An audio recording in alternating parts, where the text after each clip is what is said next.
আসসালামু আলাইকুম ওয়া রাহমাতুল্লাহি ওয়া বারাকাতুহু। আজকে আমরা এমন একটি বিষয় সম্পর্কে অবগত হব যেই বিষয়টি আপনার এবং আমার জানা কিন্তু অত্যন্ত জরুরি। দেখেন, যারা দেশের জন্য শহীদ হয়েছে, যারা দেশের জন্য নিজের প্রাণ বাজি রেখে নিজের প্রাণ দিয়েছে, তারা কি প্রকৃতপক্ষে শহীদ? তারা কি প্রকৃতপক্ষে শহীদের মর্যাদা পাবে কি? ইসলাম তাদেরকে কি বলে? আজকের এই বিষয়টা ইনশাআল্লাহ একটু খোলাসা করার চেষ্টা করব। অবশ্যই আমার প্রিয় ভাই বোনেরা ভিডিওটি শেয়ার করে সবার কাছে পৌঁছে দিবেন যেন সকলেই জানতে পারে।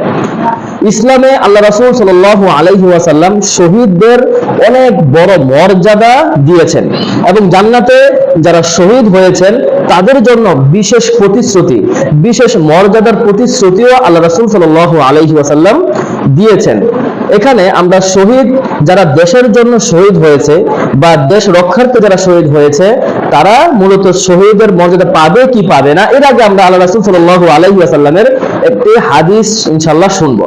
হাদিসটি আল্লাহ রাসূল সাল্লাল্লাহু আলাইহি ওয়াসাল্লামের নিকট এক লোক এসে বলল যে, ইয়া রাসূলুল্লাহ, তিনজন ব্যক্তি আছে, তার মধ্যে একজন যুদ্ধে অংশগ্রহণ করেছে গনিমতের মাল লাভ করার জন্য, অপরজন যুদ্ধে অংশগ্রহণ করেছে নিজের নাম প্রকাশের জন্য, এবং তৃতীয় ব্যক্তি সে যুদ্ধে অংশগ্রহণ করেছে সে যেন তার বীরত্ব প্রকাশ করতে পারে এই কাজের জন্য।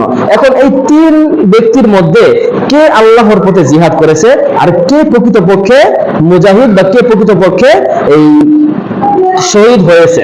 তখন আল্লাহ রাসূল সাল্লাল্লাহু আলাইহি ওয়াসাল্লাম বলেন, শোনো, যে ব্যক্তি আল্লাহর কালিমা উচ্চে তোলার জন্য আল্লাহর কালিমার পতাকা আসমানে উঠানোর জন্য, অর্থাৎ ইসলাম কায়েমের জন্য যারা আল্লাহর রাস্তায় জিহাদ করে, মূলত প্রকৃতপক্ষে তারাই হচ্ছে কি শহীদ। এবং এই হাদিস থেকে ফুকাহে কেরামগণ বললেন যে, আচ্ছা, এই হাদিস থেকে আমরা কি শিখলাম? যে এই হাদিস থেকে একটা জিনিস আমরা জানতে পারলাম যে শহীদের মর্যাদা পাওয়ার জন্য নিয়ত আপনাকে সহি করতে হবে। এই হাদিস থেকে ফুকাহায়ে কেরামগণ বলেন যে কোনো মানুষ বা কোনো মুসলিম সৈনিক যদি দেশ রক্ষার্থে, দেশের মানুষ এবং মানুষের জানমালের হেফাজতের রক্ষার্থে যদি কোনো ব্যক্তি যুদ্ধে অথবা শহীদ হয়ে থাকেন, যুদ্ধ করে থাকেন অথবা কোনো কারণে যে শহীদ হয়ে থাকেন, সে ব্যক্তিও শহীদের মর্যাদা পাবেন। সুবহানাল্লাহ।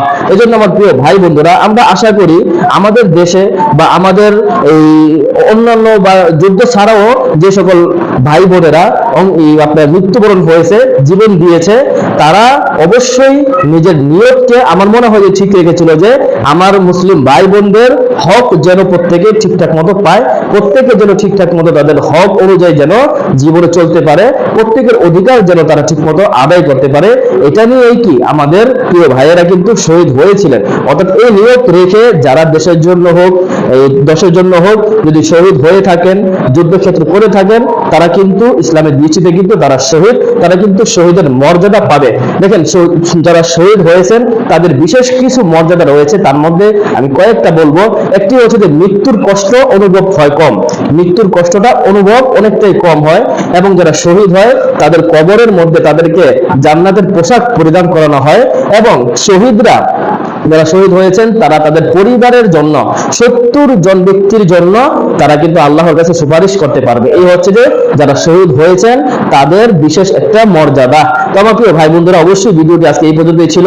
শেয়ার করে সবার কাছে ইনশাআল্লাহ পৌঁছে দিবেন।